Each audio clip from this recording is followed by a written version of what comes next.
This is probably a massive mistake, but I'm going to try to walk through a top 10 live on this broadcast with you guys and think through it as I do it. Usually we do our top 10s, we think about it, we post them. In this case, because he's not here and I got a little more time, I figure I might as well walk through my top 10 and sort of let you guys know how I come about it or what the logic is internally. For me, the top teams are obvious. Georgia is number one.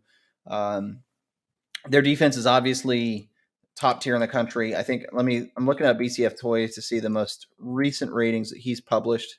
BCFtoys.com. That's Brian Fremeau that does FEI. Great resource, great site. Georgia is third in the country in offensive efficiency. So not only are the top defense, and let me say, they're not just the top defense, they're the top defense that is rated twice as good as Alabama's in terms of it's like 1.95 rating to 8.85 for Alabama. And then Ohio State is rated a 0.29. So their difference from the mean is twice as much as Alabama's is. And it's going to change a little bit with Michigan State, but still going to be about 4 or 5 times what Michigan State's is in that regard. So pretty crazy offense and defense. I probably don't give it enough credit as I should. They're aggressive. They get to the quarterback. They've got a really completely new set of guys in the secondary that just haven't been very effective. And I say very effective. They haven't been very bothered. Like they haven't been affected by the guys in the secondary, even though they've had injuries, they've had replacements from last year. Obviously, the Darian Kendrick transferring over from Clemson was a big deal for them at corner. But the linebacker play is Quay Walker and Nakobe Dean, some of the best in the country. They lose Adam Anderson, but they got guys like Nolan Turner to play there. They've got Jordan Davis. They've got Carter. I mean, it's absolutely loaded across the board. And they play well. They don't bust coverage. They don't look like Alabama, who seems lost half the time. And then on the offensive side of the ball, the big underrated point, if you look at points per drive, okay, so you take into account the pace that they run, points per drive, Ohio State scores 3.9 points per drive. Alabama scores 3.8. Georgia scores 3.6. 1, 2, and 3. Georgia, the only reason that their scale isn't their points aren't more is that they play more ball control and they don't limit you to a lot fewer possessions. But in every regard, Georgia is the class of college football, not just defensively, but offensively. They're a top 3 unit. And I think that's what Stetson Bennett's brought them is a level of efficiency, and I think it's the most underrated thing in the country. Ohio State is number 2. They were the same way for me last week. I think Ohio State, and let me actually try something here if I can. Does this work? Number 2 is Ohio State. It sort of kind of works, doesn't really work. Number 2 is Ohio State. And same thing as last week. Their defense impressed me a lot more. I want to see it against someone other than a banged up Michigan State in a game where Michigan State's run game got taken away because they're not a pass first team. But they could definitely solidify themselves on Georgia's level next week against Michigan, against what is a much more balanced defense. Maybe a more balanced offense, but I still have a lot of questions for them. Number 3, for me, it's still Alabama. I am concerned by the Arkansas game from them, but at the same time, I look at everyone past them, and everyone past them is somebody that could easily struggle with Arkansas when Arkansas is playing well. And Alabama's offense still is head and shoulders really better than what anyone else in the country's demonstrated other than Georgia and Ohio State. In fact, I would say Georgia, Ohio State, and Alabama are the clear 3 in terms of quality because their offenses are just so much better than anyone else's. They just really, really are. Michigan is my number 4 again. I'm going to keep them in that spot. Sort of sitting there quietly this week. I don't look. We're going to learn a lot about Michigan next week. I think it's fair to say that Michigan hasn't necessarily been super tested, but they annihilate Maryland 59-18. They've looked really good on both sides of the ball at times. Defensively, they look great. And so it's hard for me not to have them number 4. Cincinnati was very impressive today. Again, that was a good SMU team that they took to the woodshed. And we haven't seen that from Cincinnati in a while. So I think it's totally justified to have Cincinnati number 5. Right now, we're tracking the same as where I had been.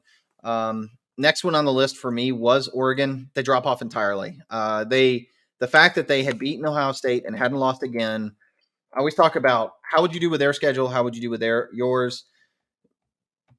I actually do give credit to someone that just wins if they're playing named teams. If they play in Ohio State and find a way to just win, and then they play down to their competition later. If you can play up and down to your competition, I do give you credit for that. My concern is when you see someone like Cincinnati that can barely beat teams that are good but not necessarily elite, and then play down a little bit. But one of the big things in Cincinnati's favor to me is I've got Notre Dame sitting there at number 6. Notre Dame has done nothing to fall off that list for me. And it like Georgia Tech, 55-0. All they do is win. The last 3 weeks, they have given up a total of 9 points on defense. Now it's Navy, Virginia, and Georgia Tech, but Virginia has had a very effective offense. Georgia Tech is not an atrocious team, and Navy has put up points on people. I am extremely impressed with the job Notre Dame has done. It's gone really under the radar. I think Brian Kelly is one of the most underrated coaches in the country because of what he does with the recruiting restrictions they have. But the reality, and this gets into the playoff discussion earlier, I just don't think Notre Dame, from a quality perspective, is on the level of the teams above them. They're kind of the most consistent, best of the bunch below this point, but they can't really play with the teams above them. And again, if you want to talk playoff scenarios, Cincinnati's already beaten Notre Dame. And they didn't just beat Notre Dame. They beat Notre Dame 24-13. So you got a double-digit loss there. After Notre Dame, stuff gets really hard. To say the least, stuff gets really hard. And I know, and I'm going to check how they were struggling, but my tendency here, I've had this all year off and on, and people sometimes take issue with it. Probably Ole Miss. This Vandy game is 31-17, not exactly inspiring. 3:17 left in the fourth. But Ole Miss is a 2-loss team. There are not that many of them left on the table at this point. They have wins against Arkansas. They've got wins against a close win against a decent Tennessee team, LSU. They beat Texas A&M, which is a big deal, 29-19, and they throttled people out of conference. That same Tulane team that gave Oklahoma massive issues, they beat 61-21. They beat Louisville 43-24, App State 54-17. So that's why I have them sitting at number 7. My number 8 is Oklahoma State. Oklahoma State, in my opinion, is sitting there with probably the best position to make the playoff quietly of all the remaining teams. And I think they're in a much better position than Notre Dame because they have the ability to beat Oklahoma next week and to win the Big 12 championship. This gets into what I was saying about Notre Dame. Like if Alabama has 2 losses or Oklahoma State wins with 1 loss, I think the committee is going to be extremely reticent to reward Notre Dame to go over anyone with the same number of losses that played in or won or lost a conference championship game. I don't think they'll care if you go into the conference championship game and lose if you had the same record going into it.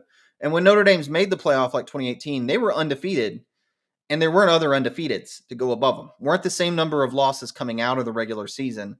That's not the situation Notre Dame's in this year.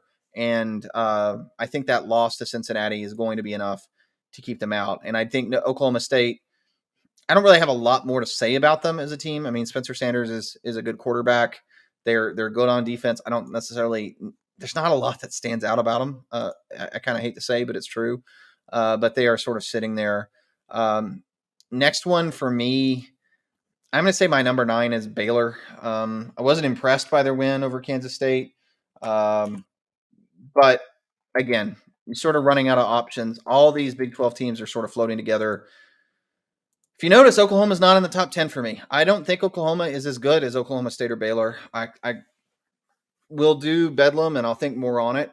But at the moment, it's hard for me to say that I think Oklahoma State is going to lose that game to Oklahoma, and then Oklahoma ends up at a 2-loss. Oklahoma could end up a 2-loss team with no ranked wins to end the year, and I think you kind of have to sit and question how much they were just the product of what ended up being a rather weak schedule, frankly, in terms of their ranking.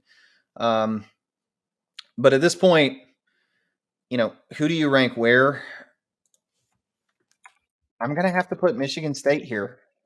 And it's tough for me between Michigan State and Texas A&M, I will say. And I know people are going to cry and cough about it because Texas A&M has some stupid losses, lost Ole Miss, Mississippi State, and Arkansas. But, Michigan State has one of the easier schedules in the country outside of Michigan and Ohio State. They went 1-1 in those games.